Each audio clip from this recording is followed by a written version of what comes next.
Alors c'est un anniversaire extrêmement important parce que bien sûr ça rappelle une histoire forte, celle de la faculté, celle de l'Université de Lille, mais ça rappelle également l'importance aujourd'hui de l'enseignement, l'importance de la connaissance à travers tout ce qui est fait au sein de nos universités au sens large et tout particulièrement à Lille.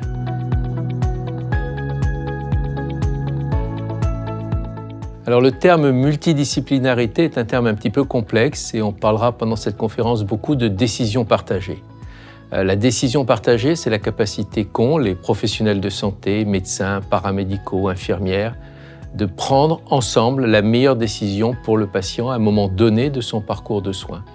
Et cette décision multidisciplinaire, parce qu'elle couvre des champs de chirurgie, on va parler bien sûr de cancérologie, de chirurgie cancérologique, de traitements médicaux, de traitements par radiothérapie, serait également une décision partagée avec le patient, avec ses proches. Donc cette multidisciplinarité, elle traite de ce partage de décisions et d'informations au bénéfice du patient.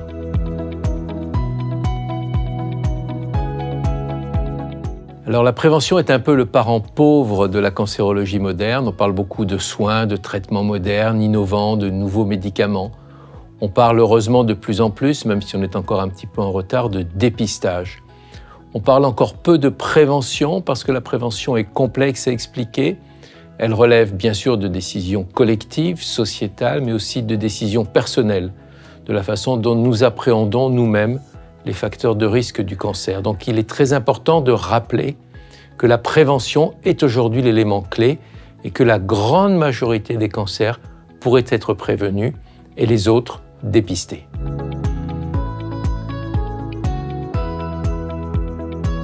Alors c'est un rôle clé puisque nous sommes dans un monde de rumeurs, dans un monde de fausses nouvelles, dans un monde où tout va très vite et on peut trouver de l'information, pas toujours pertinente, pas toujours adaptée, pas toujours la bonne information sur les réseaux sociaux et avec aujourd'hui beaucoup de facilité, de simplicité apparente.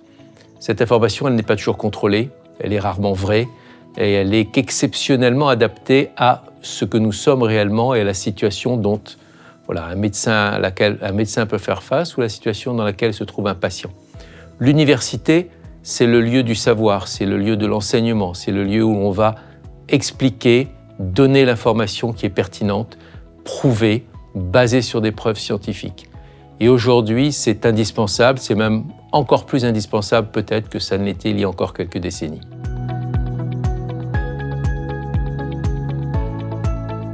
Pour les raisons assez évidentes que j'ai évoquées précédemment, faire d'abord comprendre à nos concitoyens que le cancer n'est pas une fatalité, que ce n'est pas une maladie toujours mortelle, qu'on peut encore une fois prévenir beaucoup de cancers, se faire dépister en temps grâce au dépistage organisé ou au dépistage individuel.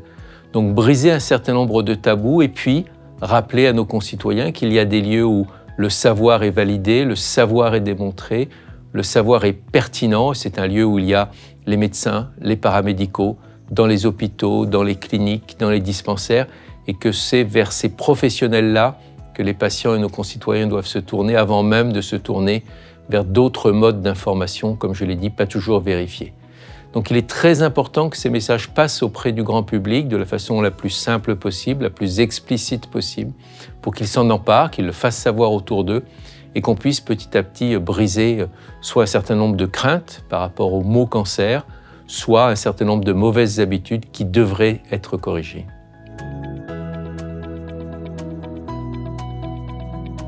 Certainement que le cancer n'est pas une fatalité, c'est une maladie de société très présente. Nous avons tous autour de nous, malheureusement, des proches qui en ont été victimes, des proches qui sont peut-être en traitement. Ceci est vrai, mais ceci ne doit absolument pas nous décourager de ce qui est en place, de ce qui est fait, de ce qui doit encore être fait. Il y a beaucoup de choses qui restent à faire. Et ce n'est pas seulement la mobilisation des professionnels de santé, elle est permanente, elle est globalement remarquable dans notre pays.